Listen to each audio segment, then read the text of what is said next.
On 4th December 2022, our group decided to see firsthand the variation of batik from across Indonesia by visiting Tekstil Museum that located in Palmerah, West Jakarta, Indonesia.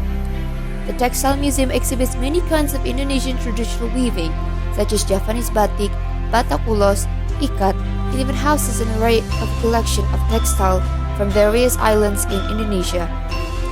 There are also displays of traditional weaving instruments and equipment for textile production in this museum.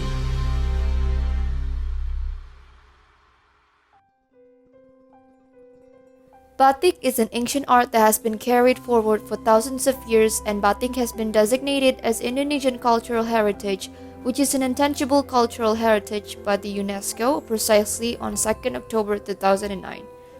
Batik is not only a cultural heritage but also as Indonesia's identity and provide a livelihood for thousands of people in Indonesia. Batik art in Indonesia has been known as the traditional costume royal and aristocratic families in Java for many centuries and continue to grow until this day and age. The word batik itself is from bat and tik. Bat in Javanese can be interpreted as ngembat or throwing repeatedly, while tik comes from the word dot. So in conclusion, batik means throwing dots many times on top of the cloth.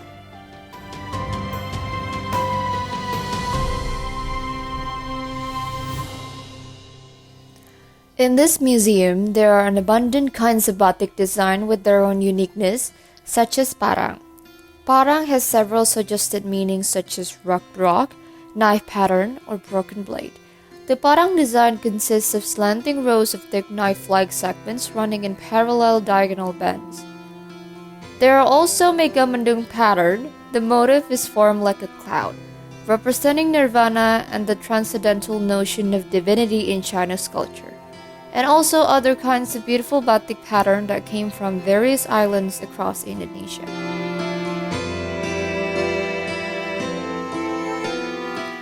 To create batik, firstly a cloth is washed, soaked, and beaten with a large mallet.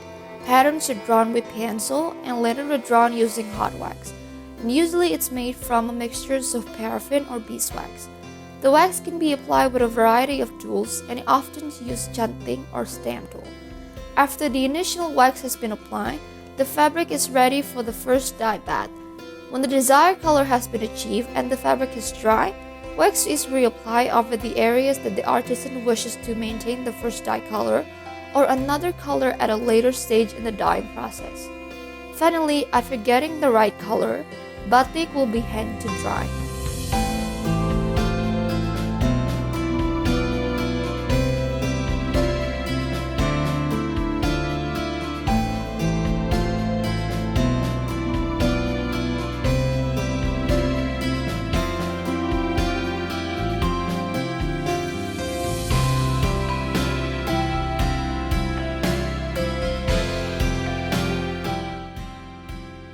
After we saw various art from a batik, we decided to end our day by experiencing the process of making batik on ourselves.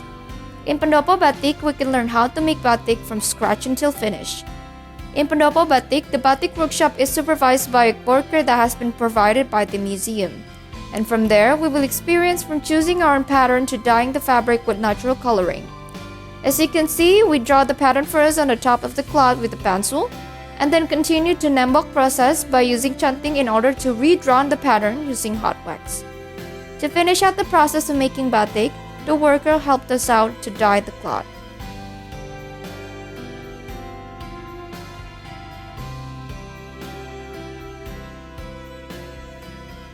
The batik workshop is a great form of preservation and a way to enrich people's knowledge of batik, and also so that the younger generation can appreciate and pass on the knowledge or skills of making batik as a valuable cultural wealth.